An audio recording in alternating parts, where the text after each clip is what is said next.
Hey guys, this is a little diary or journey that I'm telling you about my time at the Vipassana meditation retreat near Boston. And I just wanted to be honest and tell you what I felt. I didn't think it was going to be as transformative, right, as people talked about.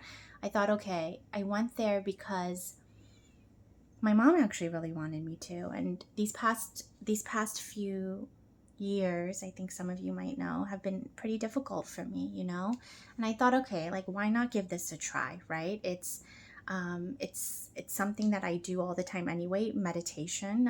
I meditate. I've been meditating every day for nearly a year, and 1 hour a day, and it has helped me a lot. It has just calmed me. But I also just thought, I mean, 10 days of meditation, 10 to 14 hours a day, like, is this necessary? But I thought, okay, like, why not just give it a try? Because it'll help me elevate, and that's what I wanted. I had said I wanted to evolve, right? And I wanted to trust myself more. And hopefully that's what I wanted this meditation retreat to be like. And the first 3, 4 days, it was so difficult. I did not think it was working. I thought, what am I doing here? This is a glorified prison. But my mind changed a lot. And, I thought, at the end, I thought, wow, there's this little heaven, I would say, here in this beautiful woods. And I also realized that it's your mind, right? Whatever happens outside, this is the conclusion I got at the end. Like, nothing can affect how I feel or who I am or what happens. It's all in the mind. And from thinking that it was the worst experience in the beginning, right? Having an anxiety attack like day 1 to day 2, finally just surrendering and just seeing, all right, let me just take these 10 days, live in the present as they wanted, right? And just see whether it's for me or not. My mind completely changed. Like, everything just got better. Day 3, and I'll explain this a little bit more later, but I learned how to shift my pain. It was a really gruesome experience, I would say, especially for a lot of people. You saw so many people leaving, a lot of businessmen, and you could understand that, right? I guess there's a lot of things that they have to work through. And within Vipassana, it's a lot about defeating Loba, Dotha, Moha. And that's in Bali. And in Buddhism, we say, and it wasn't a Buddhist place. It's non-sectarian, so it's for everybody. But I will get back to that later. But Loba means getting rid of greed, Loba, Dotha, anger, Moha, ignorance. So that's mainly why I would say many people meditate, including myself, right? You want to let go of this ego and Loba, Dotha, Moha, greed, anger, ignorance. And I got rid of a lot of that. And I don't think I'm an angry person in general. Like, I never really get angry, but you saw people around you, and or you heard, and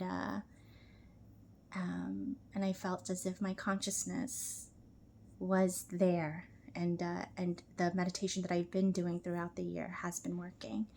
But yeah, so my favorite part in the beginning that was pretty hard for me was noble silence, but I loved it.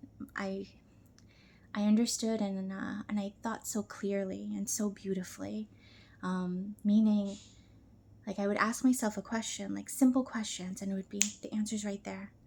And I could hear myself, or like philosophical, deep questions, about my life, and like just like personal questions. And it was all just there from like A to Z. It would explain things to me, and it wasn't hard. It's just like, it's like there was no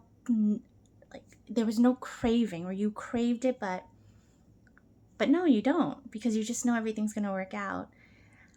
There's a lot more to the meditation than what I'm telling you, because it was a lot of the connecting mind to matter, about getting to know your body too, about the energy and the sensations. And that was a technique. Like I learned the technique of meditation.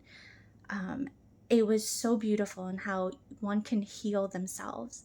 And you hear about this all the time, about people like getting cured from cancer or these migraines. And I I thought it was all woo, and I didn't even believe any of that, or I didn't really hear about it until it happened to me, in the sense that there were aches that I had had, like, and I'll tell you about this later because this video is getting too long.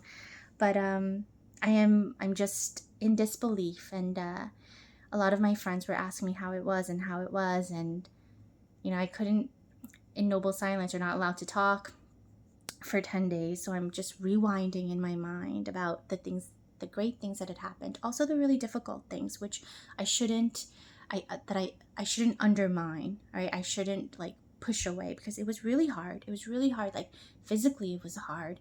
Woke up at 4 in the morning, meditating 10 to 14 hours a day cannot really shift your body, right? Learning how to shift that pain, and then realizing that your mind can only concentrate on one thing at a time, really.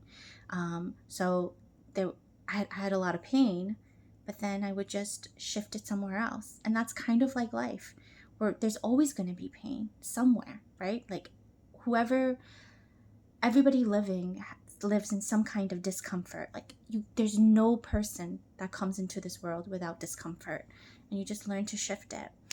I learned that, and I just learned so much about myself and how lucky I am to be in this body, how we all are, to have this breath, to breathe, to be able to have this energy, like all of us, and how to use it. So there's just so much more I want to say, but this is not pre-written. It's just in my mind. And yeah, I hope to be a better conveyor of it, but just good stories, and I hope to convey it well soon. Thanks.